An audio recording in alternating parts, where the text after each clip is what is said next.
Publicar a biografia de alguém no Brasil sempre deu o que falar, né? De um lado, a liberdade de expressão. Do outro, o direito à privacidade, à honra. E aí fica a pergunta: precisa de autorização para contar a história de alguém? Bom, essa novela teve um capítulo final bem importante, uma decisão do Supremo Tribunal Federal que mudou as regras do jogo. E é exatamente sobre isso que a gente vai conversar hoje. Olá, guerreiros de toga! Que bom ter vocês por aqui para a gente desvendar mais um tema super relevante do nosso direito. E antes da gente começar para valer, aquele recado de sempre que ajuda demais a gente a continuar produzindo. Se inscreve aí no canal, já deixa sua curtida e, claro, compartilha com quem possa se interessar. Ah, e não esquece de dar uma passada no nosso site oficial, o guerreirosdetoga.com.br, que tá cheio de coisa boa por lá. Certo, qual vai ser o nosso caminho hoje? Primeiro, vamos direto na pergunta de US$ 1 milhão. Precisa ou não de autorização? Depois, a gente mergulha de cabeça na decisão do STF para entender os detalhes. Na sequência, vamos falar sobre os limites da liberdade, o dever de indenizar e, por fim, a gente amarra tudo na regra principal que ficou valendo. Vamos lá, então. O ponto de partida de toda essa discussão, a dúvida que por anos tirou o sono de muito autor, muita editora e até produtor de cinema. A questão é essa, preta no branco. Se eu quiser escrever um livro ou fazer um filme sobre a vida de alguém, eu preciso antes bater na porta da pessoa ou da família dela e pedir permissão? Essa era a grande polêmica. E foi para botar um ponto final nessa insegurança que o Supremo Tribunal Federal foi chamado para julgo. E ele se manifestou por meio da famosa ADI, a Ação Direta de Inconstitucionalidade 4.815. Vamos ver o que os ministros decidiram?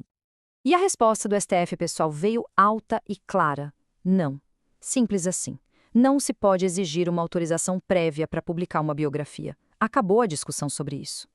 Mas o legal é entender o raciocínio por trás. O STF olhou para os artigos 20 e 21 do Código Civil, que eram a base para exigir autorização, e disse: opa, peraí, a gente tem que ler isso aqui de acordo com a Constituição, e a Constituição proíbe a censura.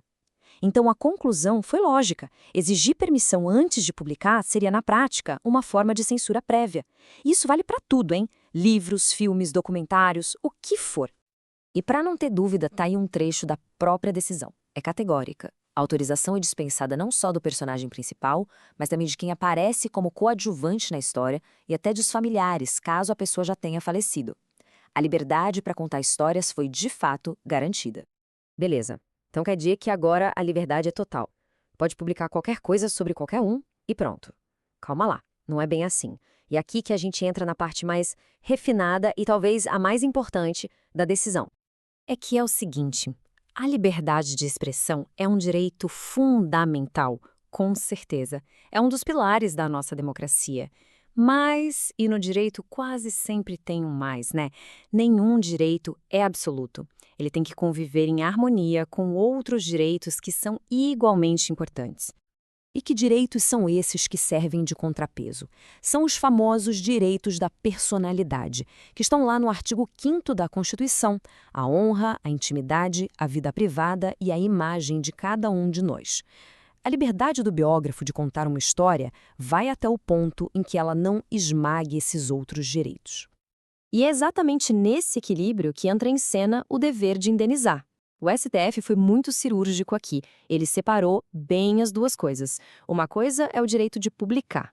Outra, bem diferente, é a responsabilidade pelo que foi publicado. Pensem comigo nessa balança. De um lado está a liberdade de publicação. Isso significa que a obra não pode ser proibida de circular antes mesmo de ser lançada. Isso seria censura. Mas do outro lado da balança está a responsabilidade pelo conteúdo, ou seja, depois que a obra for publicada, se ela causar algum dano, se ela for ofensiva, aí sim o autor pode ser chamado a responder na justiça e até ser condenado a pagar uma indenização. E essa é a grande sacada, o pulo do gato. A eventual indenização não vem porque o autor não pediu a bênção. Não. Ela pode acontecer se, e somente se, o conteúdo da obra for prejudicial, se violar a honra, se contar uma mentira, se invadir a privacidade de forma ilícita. A responsabilidade nasce do dano e não da falta de autorização.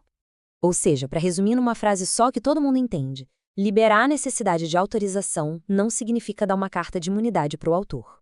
A liberdade de publicar vem junto de mãos dadas com a responsabilidade. Então, vamos amarrar tudo isso? Qual é, afinal, a regra principal que fica dessa história toda? É o que todo mundo que trabalha com isso precisa ter na ponta da língua. A melhor forma de visualizar isso é pensar numa via de mão dupla. São dois princípios que caminham juntos, se equilibrando o tempo todo. Numa mão da via está a liberdade. A publicação é livre, a censura prévia foi afastada. Na outra mão, vindo no sentido contrário, está a responsabilidade. Se o que foi publicado ultrapassar os limites, se violar a honra, a intimidade ou a imagem de alguém, o dever de indenizar continua lá, firme e forte. É simples. Liberdade na partida, responsabilidade na chegada. E, para a gente fechar, fica aqui uma reflexão que é o grande desafio que continua na mesa dos juízes. A decisão do STF disse o que pode ser feito, mas o como ainda é decidido caso a caso.